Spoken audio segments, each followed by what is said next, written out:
तो हम मेष लगन की कुंडली में विभिन्न भावों में शुक्र और चंद्रमा की युति के बारे में बात कर रहे थे। इस वीडियो में देखेंगे नवम भाव के बारे में। अगर आपका मेष लगन है और धनु राशि में ये कंजक्शन बन रहा है दोनों का ही, तो आपके लिए इसके परिणाम कैसे रहेंगे। देखिए, नवम भाव यहाँ बृहस्पति का भाव है।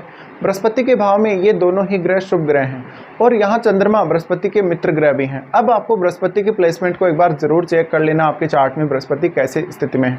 मोस्टली ये दोनों ग्रह यहाँ काफ़ी अच्छा आपको परिणाम देंगे।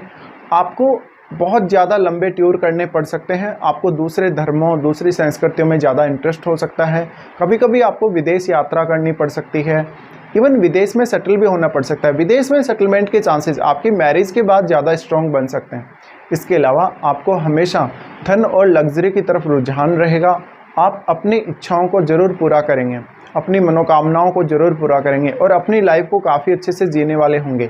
बट यहाँ आपको ज़्यादा से ज़्यादा अपने स्किल्स पे ध्यान देना ज़रूरी है, अपने स्किल्स को और ज़्यादा डेवलप करना ज़रूरी है समय के साथ साथ। शुक्र और चंद्रमा का ये युति कहीं ना कहीं आपको शुक्र से रिलेटेड कुछ ऐसे डिजायर्स उत्पन्न कर सकता है जिसको आप खुद से ही पूरा करेंगे, आपको कोई उसमें सपोर्ट नहीं करेगा। इसके साथ साथ यहाँ क्योंकि चंद्रमा आपकी माता जी को रिप्रेजेंट कर रहे हैं और 4th हाउस को रिप्रेजेंट कर रहे हैं, इसका मतलब है आपको अपने घर से दूर या जन्म स्थल से दूर कहीं भी अच्छा सेटिस्फेक्शन मिल सकता है घर परिवार को लेकर, या अपना कोई भी लैंड खरीदना चाहें, कोई अच्छा लग्जरी होम आप खरीदना चाहें वो आप खरीद सकते हैं।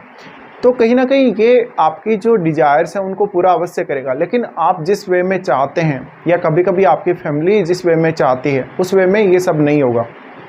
शुक्र और चंद्रमा का ये कंजक्शन आपकी ज़्यादा से ज़्यादा क्रिएटिविटी को बढ़ाएगा, आपकी सीखने की क्षमता को बढ़ाएगा। आप जो भी ज्ञान ग्रहण करेंगे, जो कुछ भी सीखेंगे, उसको दूसरों के सामने बहुत ही अच्छे से परफॉर्म कर सकेंगे, क्योंकि ये दोनों ही ग्रह आपके तीसरे भाव को भी काफ़ी ज़्यादा मजबूत कर रहे हैं। आप कोई भी इस प्रकार का कार्य भी कर सकते हैं जिसमें कोई धार्मिक या आध्यात्मिक प्रकार की क्रिएटिविटी चाहिए होती है। जैसे जो भी लोग भजन वगैरह करने वाले होते हैं या जो धार्मिक संगीत से रिलेटेड जो कलाकार होते हैं वो इसके अंतर्गत आ सकते हैं। अब शुक्र यहाँ पे दूसरे भाव के स्वामी हैं। दूसरे भाव के स्वामी होने की वजह से आप इन कार्यों से कुछ हद तक ये अपेक्षा कर सकते हैं कि आप उनसे थोड़ा बहुत इनकम अवश्य ही करेंगे। आपके इनकम सोर्सेज मोस्टली या तो विदेश से कनेक्टेड हो सकते हैं या किसी दूसरे स्टेट से कनेक्टेड हो सकते हैं। आप अपने घर पे रहेंगे, अपने जन्म स्थल पर रहेंगे तो शायद आपको उतनी अच्छी सक्सेस यहाँ नहीं देखने को मिलेगी। जीवन साथी के आने के बाद आपका भाग्य बहुत ही ज़्यादा साथ देगा। आपका भाग्य शुरुआत में हालांकि उतना अच्छा साथ नहीं देगा, लेकिन मैरिज होने के पश्चात, आपके जीवन साथी के आने के पश्चात आपको भाग्य से भी जरूर उम्मीद कर लेनी चाहिए।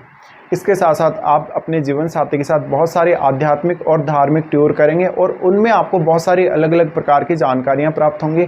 आप बहुत कुछ सीखेंगे, बहुत कुछ नया अनुभव करेंगे। अब चंद्रमा आपकी माता जी को रिप्रेजेंट करते हैं। माता जी को रिप्रेजेंट करने की वजह से ऐसा हो सकता है कि मैरिज होने के पश्चात आपको अपनी माता से धन या संपत्ति का लाभ हो सकता है और आपको मैक्सिमम जो सेटिस्फेक्शन मिलेगा कहीं ना कहीं वो आपके जीवन साथी से ही मिलेगा। आपको मैक्सिमम सेटिस्फेक्शन मिलेगा आपके ज्ञान से, आपकी ज्ञान ग्रहण करने की क्षमता से और अपनी खुद की स्किल्स को ज़्यादा से ज़्यादा डेवलप करने से। यहाँ ये दोनों ही ग्रह आपके तीसरे भाव को काफ़ी ज़्यादा मजबूत कर रहे हैं, तो आपको किसी भी प्रकार के क्रिएटिव काम को करने में मदद मिलेगी और आपको इसके लिए खुद का प्रयास भी करना पड़ेगा, क्योंकि 3rd हाउस है वो खुद का एफर्ट है, खुद का प्रयास है।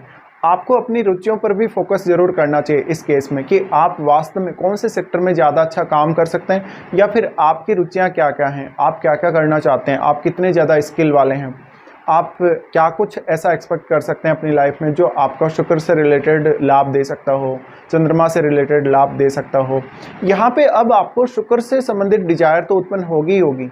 जब भी चंद्रमा शुक्र के साथ स्थित होते हैं तो आप शुक्र से रिलेटेड किसी भी फील्ड में ज़्यादा से ज़्यादा इमेजिनेशन का प्रयोग कर सकते हैं।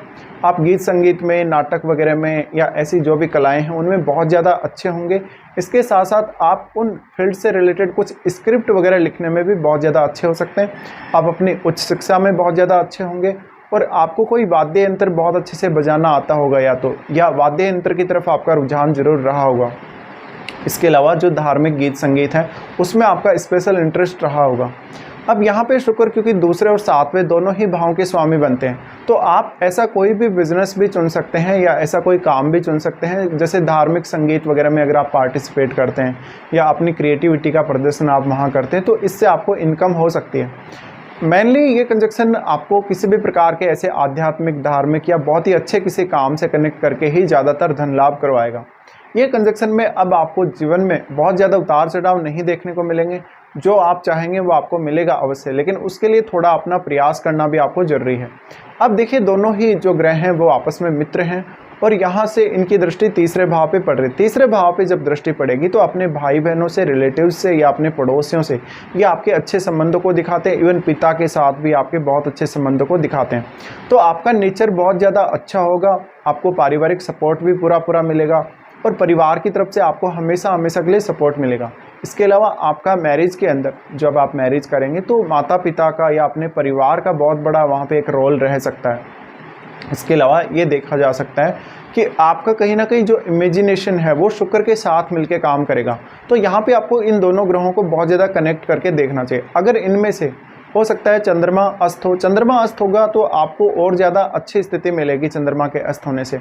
अगर शुक्र अस्त हो जाते हैं तो ऐसे में जीवन साथी के साथ बेहद असंतुष्टि आप जरूर फील कर सकते हैं, लेकिन फिर इस क्षेत्र में आपके बहुत ज़्यादा राइज करने के या बहुत ज़्यादा चमकने के चांसेस भी बन जाएंगे।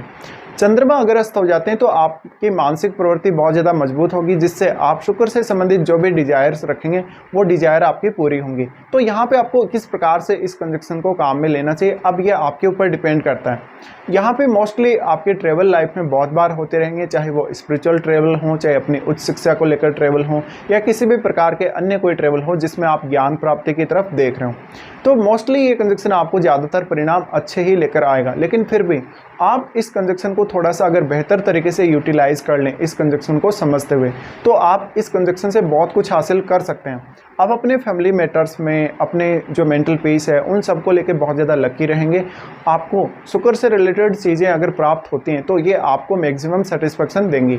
तो ये कुछ रिजल्ट रह सकते हैं इन दोनों का कंजक्शन जब भी आपके नवम भाव में धनु राशि में बनेगा।